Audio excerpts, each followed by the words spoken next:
ආයුබෝවන් අද අපි මේ වීඩියෝ එකෙන් කතා කරමු ක්‍රිකට් ක්‍රීඩක චාමික කරුණාරත්න දරුවාගේ පීතෘත්වය බාර ගැනීම හෝ ඒ වෙනුවෙන් DNA පරීක්ෂණයකට පෙනී සිටීම මුළුමනින්ම ප්‍රතික්ෂේප කරන සිද්ධිය ගැන. පෞද්ගලික ගුවන් සමාගමක ගුවන් නියමුවරියක් විසින් සිය දරුවාගේ පීතෘත්වය තහවුරු කරන ලෙස ඉල්ලා ගොනු කර තිබූ නඩුවකට අදාළව ශ්‍රී ලංකා ක්‍රිකට් ක්‍රීඩක චාමික කරුණාරත්න රුපියල් දශලක්ෂයක ශරීරයපයක් මත මුදා හැරීමට කොළඹ අතිරේක මහේස්ත්‍රාත් කසුන් කාංචන දිසානායක මහතා ඊයේ නියෝග මීට පෙර අවස්ථාවකදී අධිකරණය හමුවේ පෙනී නොසිටි චාමික කරුණාරත්න මහතා ඊයේ දිනේදී නීතිඥ සහායද ඇතිව අධිකරණයට පැමිණ සිටියේය. පැමිණිලිකාර සෙව්වන්දී නෝකා සේනාධීර මෙනවිය වෙනුවෙන් පෙනී සිටි නීතිඥ ජෙරුෂා තම්බයියා මහත්මිය අධිකරණය හමුවේ කියා සිටියේ විවාහ වන බවට පොරොන්දු වී තම සේවාදායිකාව සමග සම්බන්ධතාවයක් පැවැත් වූ විත්තිකරු පසුව එය ප්‍රතික්ෂේප කර ඇති බවත් එසේ විවාහ නොවන්නේ නම් දරුවා වෙනුවෙන් නඩත්තු ගෙවිය යුතු බවත්ය. එමෙන්ම දරුවාගේ පියා චාමික කරුණාරත්න බව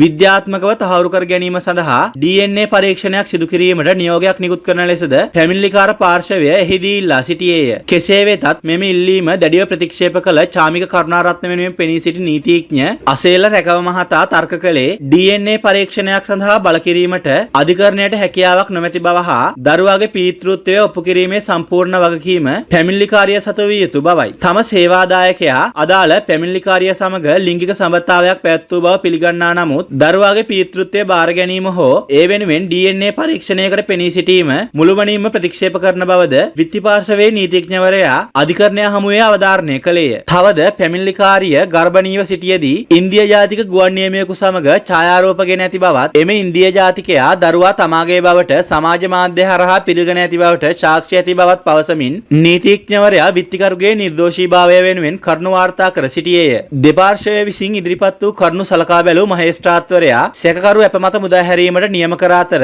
සිද්ධිය සම්බන්ධ වැඩිදුර විභාගය 2026 වසරේ ජනවාරි මාස 30 වෙනිදා දක්වා කල් තැබීමට තීරණය කළේය. මේ ගැන ඔබේ අදහස පහතින් කමෙන්ට් කරන්න පුළුවන්. ඒ වගේම අපේ channel එක subscribe කරන්න. මේ වීඩියෝ එකටත් like එකක් දාලා මේක තවත් කෙනෙක්ට බලන්න share කරන්නත් අමතක කරන්න එපා.